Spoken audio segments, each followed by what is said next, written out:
लड़के वाले मेरी ननद तनु को देखकर जा चुके थे। उनके चेहरों से हमेशा की तरह नकारात्मक प्रतिक्रिया ही देखने को मिली थी। कोई कमी नहीं थी मेरी ननद में। पढ़ी लिखी, कमाऊ, अच्छी कदकाठी की, नए नक्श भी बहुत अच्छे ही कहे जाएंगे। ऐसी बड़ी बड़ी चमकती आंखें जिसे इंसान एक बार देख ले तो उनमें डूब जाने का मन करे। लंबे काले बालों की चोटी पतली कमर पर ऐसे लहराती तो ऐसा लगता कि जैसे नागिन बल खा रही है। रंग ही तो सांवला है। नकारात्मक उत्तर मिलने पर सब यही सोचकर संतोष कर लेते कि जब कुदरत चाहेगी तभी रिश्ता तय होगा। लेकिन तनु बेचारी बुझ सी जाती थी। उम्र भी तो कोई चीज़ होती है। इस मई को तनु पूरे 28 की हो चुकी है। ज्यों ज्यों उम्र बढ़ेगी त्यों त्यों रिश्ता मिलना और कठिन हो जाएगा। सोच सोच कर मेरे सास ससुर को रात भर नींद नहीं आती थी।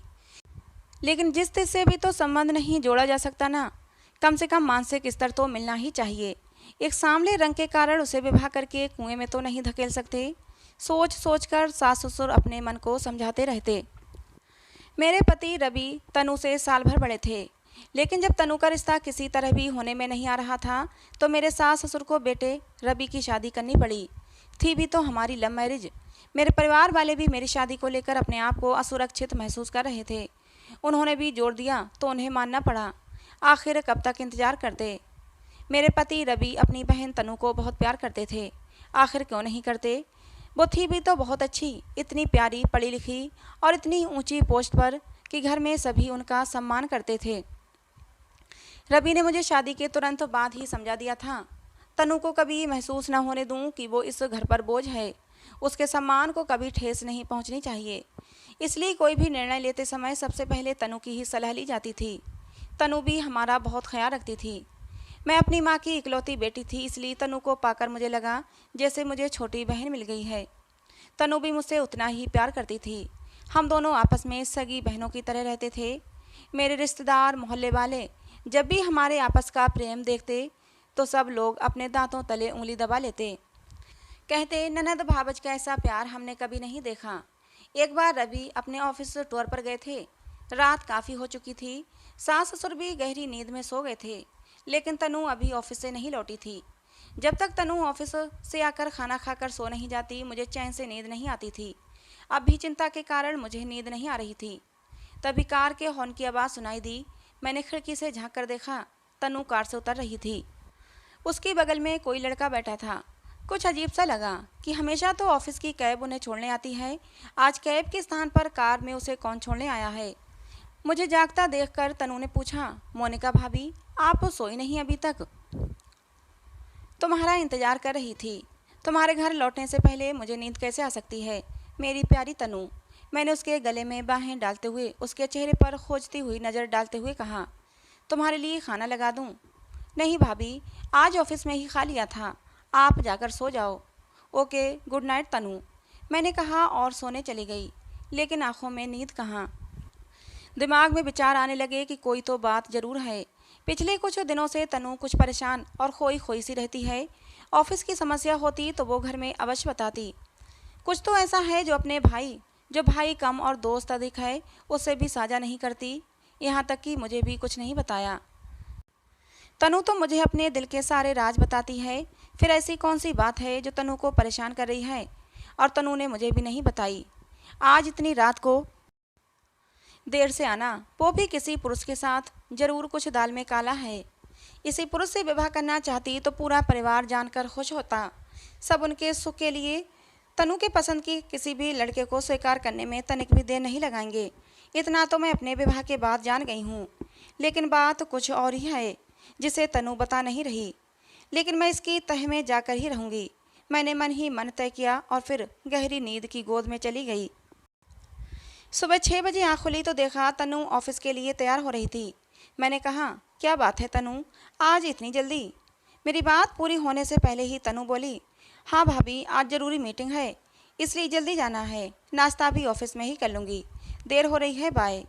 मेरे कुछ बोलने से पहले ही वो तीर की तरह घर से निकल गई। बाहर जाकर देखा वही गाड़ी थी। इससे पहले कि ड्राइवर को पहचानूं वो फुर से निकल गई। अब तो मुझे पक्का यकीन हो गया था कि अवश्य तनु किसी गलत आदमी के चक्कर में पड़ गई है। हो ना हो कुछ तो गड़बड़ जरूर है। मुझे कुछ जल्दी ही करना होगा। लेकिन घर में बिना किसी को बताए, वरना तनु अपने आप को अपमानित महसूस करेगी। रात को वही व्यक्ति तनु को छोड़ने आया।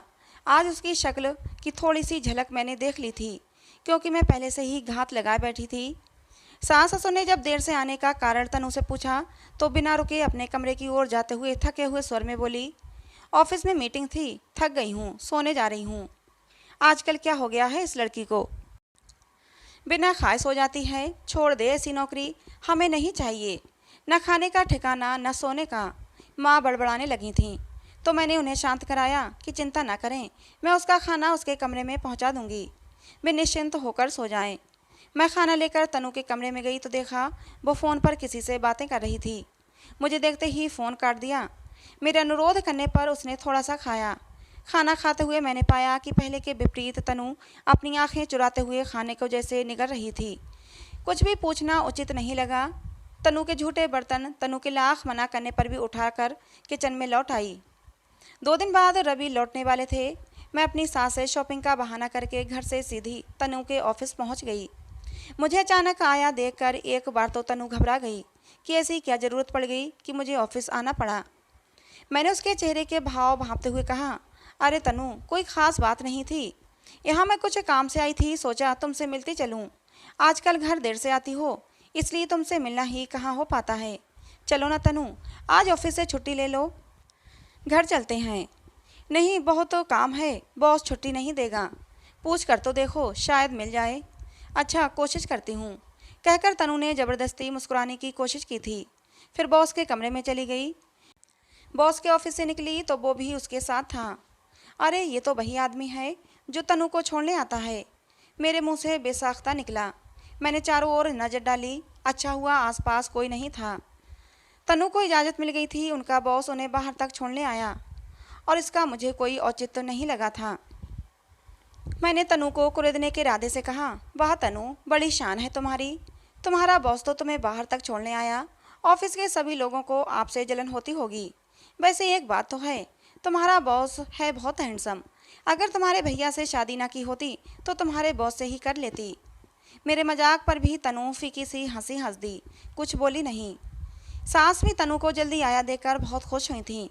रात को सभी गहरी नींद सो रहे थे कि अचानक तनु के कमरे से उल्टियाँ करने की आवाज़ें आने लगीं। मैं उनके कमरे की तरफ लपकी। वो कुर्सी पर निढाल सी पड़ी हुई थी। मैंने उसके माथे पर हाथ फेरते हुए कहा, क्या बात है तनु, ऐसा तो हमने कुछ नहीं खाया कि जो तुम्हें नुकसान करे।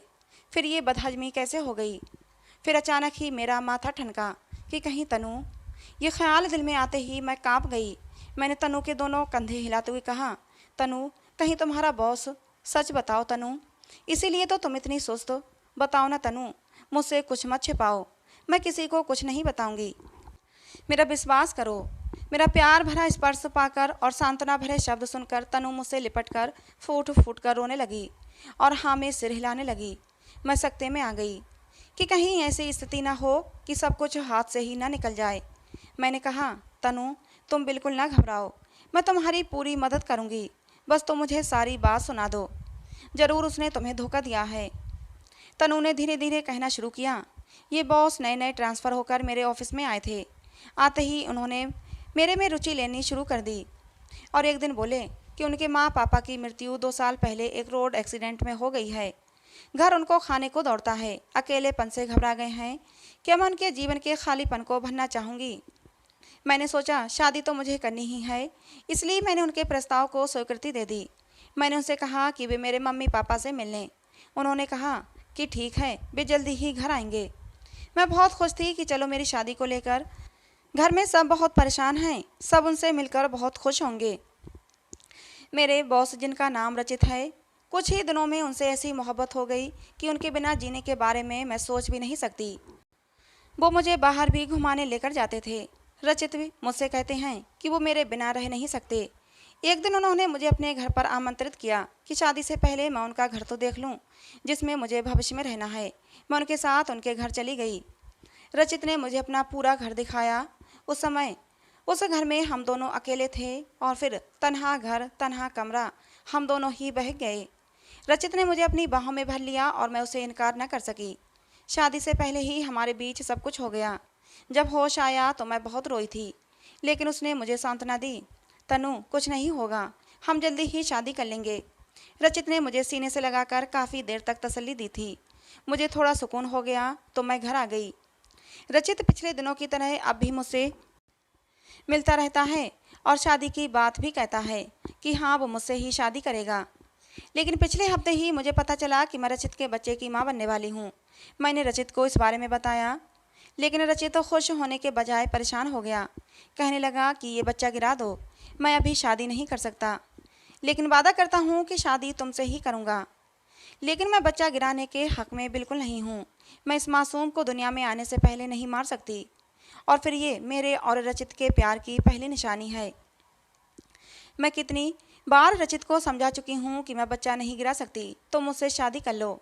लेकिन पता नहीं रचित की ऐसी कौन सी मजबूरियाँ हैं जो वो मुझसे शादी के लिए टाल मटोल कर रहा है। मैंने तनु को गले से लगा लिया और उसे प्यार से समझाया, तनु, तुम बिल्कुल भी टेंशन मत लो, मैं तुम्हारे बॉस से बात करती हूँ। मुझे तो लगता है कि कहीं रचित तुम्हें धोखा ना दे रहा हो। मेरी बात सुनकर तनु की बड़ी बड़ी आंखों में आंसू तैरने लगे थे। बोली, भाभी, ऐसा मत कहो, मैं रचित के बिना मर जाऊंगी।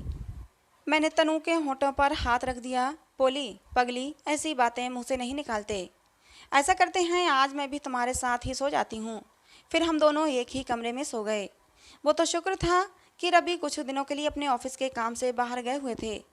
सुबह 8 बजे मैं सोकर उठी। घड़ी देखते ही मैं चौंक गई। पता नहीं तनु कब उठकर मेरे पास से चली गई थी। जल्दी से बाहर आई तो मेरी सास ने बताया कि तनु ऑफिस के लिए निकल गई है, आज उसे जल्दी जाना था।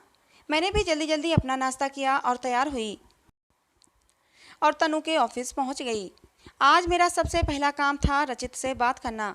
और जब मैंने रचित से कहा कि रचित रचित मुझे तुमसे तनु के बारे में कुछ बात करनी है, तो रचित एकदम से चौंक उठा था। उसने मुझे बहुत ही सम्मान से अपने केबिन में बिठाया और जब मैंने रचित के सामने सारी बात रखी तो रचित कहने लगा, मैं तनु को दिल से प्यार करता हूँ, उसके बिना रहने के बारे में सोच भी नहीं सकता, लेकिन मैं अभी उससे शादी नहीं कर सकता। और जब मैंने शादी न करने की वजह पूछी तो रचित ने कहा कि मेरी दीदी अपनी ननद के साथ मेरी शादी करवाना चाहती हैं।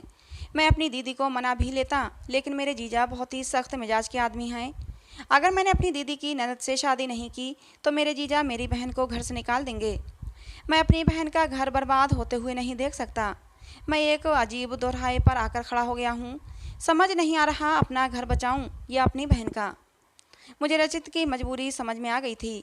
मैंने कहा, तुम एक बार अपनी बहन को समझाने की कोशिश तो करो, हो सकता है वो तुम्हारे जीजा को मना लें। रचित ने कहा कि मैं अपनी तरफ से पूरी कोशिश कर चुका हूँ। दीदी ने भी एड़ी चोटी का जोर लगा दिया है, लेकिन मेरे जीजा किसी भी तरह नहीं मान रहे। दरअसल मेरे जीजा की बहन मुझसे मोहब्बत कर बैठी है, लेकिन ये उसकी एक तरफा मोहब्बत है। मैंने कभी उसे इस नज़र से नहीं देखा। रचित की सारी बातें सुनकर मैं घर आ गई, लेकिन मैं इतनी जल्दी हार मानने वाली नहीं थी, और इस कंडीशन में तो बिल्कुल भी नहीं जब तनु की कोख में रचित का प्यार पल रहा था। मैंने बातों बातों में रचित से उसकी दीदी का घर का एड्रेस ले लिया था और अगले ही दिन मैं उसी एड्रेस पर जा पहुंची। जब मैंने रचित की दीदी से बात की तो उन्होंने भी मुझे वही सारी बातें बताईं जो रचित ने बताई थीं। मजबूर होकर जब मैं घर जाने के लिए उठ खड़ी हुई तो रचित की दीदी ने कहा, एक बार मेरे पति विक्रम से भी मिल लो, हो सकता है तुम्हारे समझाने से वो कुछ समझ जाएं। एक आखिरी बार कोशिश करने के इरादे से मैं वहीं सोफे पर बैठ गई। थोड़ी देर बाद विक्रम मेरे सामने था, लेकिन विक्रम को देखकर मुझे हैरत का तेज झटका लगा था। विक्रम, तुम? मोनिका, तुम यहाँ पर? मुझे अपने घर पर देखकर विक्रम भी चौंक गया था।